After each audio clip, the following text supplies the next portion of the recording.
Welcome to my channel. Samahan niyo po ako ngayon sa aking pagkukulay ng damit. Mag-umpisa na po tayo. Ang gawin po natin una ay basain po natin sa malamig na tubig ang ating t-shirt na kukulayan. At pagkatapos po ay pigaan po natin at itapon na po natin ang tubig. And next po ay maglagay na po tayo ng salt and add the coloring sheet. 3 piraso po yan ang nilagay ko. Ang color sheet ko po ay 3 sheet po yan.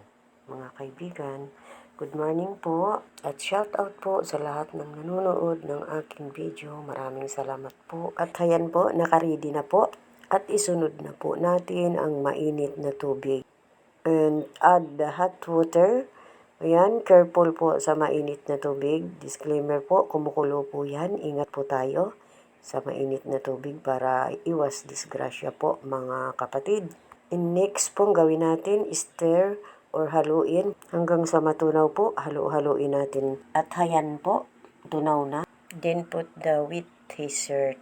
Ayan po, ang ating binasang t-shirt, ilagay na po natin upang masipsip po ang kulay. Diin-diinan po natin ng kutsara po. At ayan na nga po, maaari na po nating baliktarin.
Gawa na po natin sa malamig na po ito. Gawa na po natin. Ayan, kapabanlaw po. Sigaan po natin at ipaaraw po natin ito.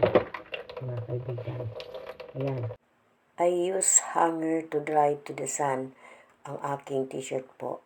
Patutuyuin ko po sa araw ito. At ito nga po, tuyo na. Ang gagawin ko po ay for the second process na naman po ito, ay gumamit po ako dito ng yarn or pantali. Kahit anong klaseng pantali, maaari po dito.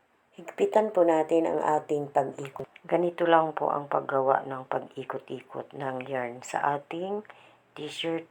Higpitan lang po natin kung paano natin iniikot. Yan po ang sikreto sa pag-ikot-ikot.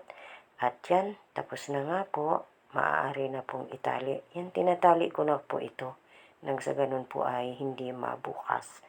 Hindi po siya magbukas. Higpitan ko po ang pakatali. Ayan po. I-ready ko na po ang susunod na process.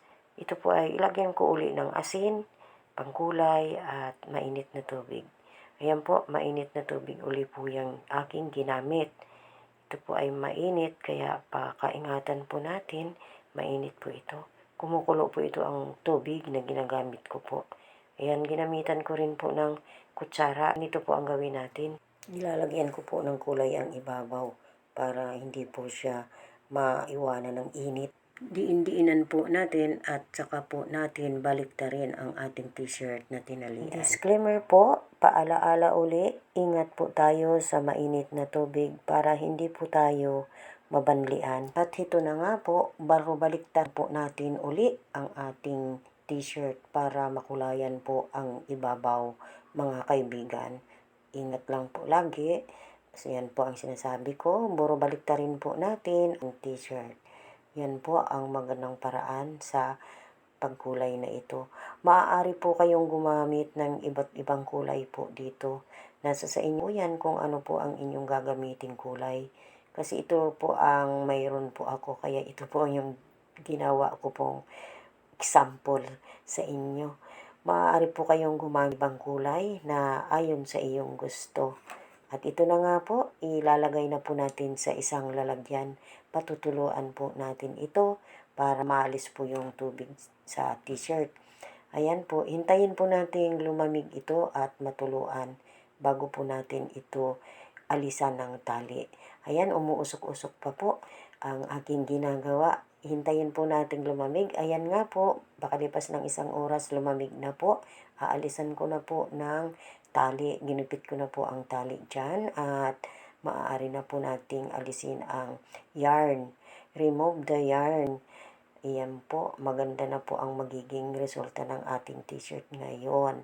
Ayan, dahil natuluan na po na siyang tubig, wala na po siyang tubig, ang ibig kong pong sabihin, maaari na po natin i-hanger yan. Ipaaraw po natin yan bago po natin banlawan for the second process po.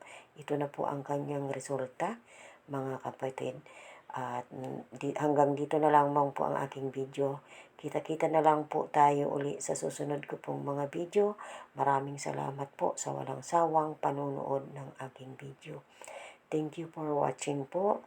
God bless you always.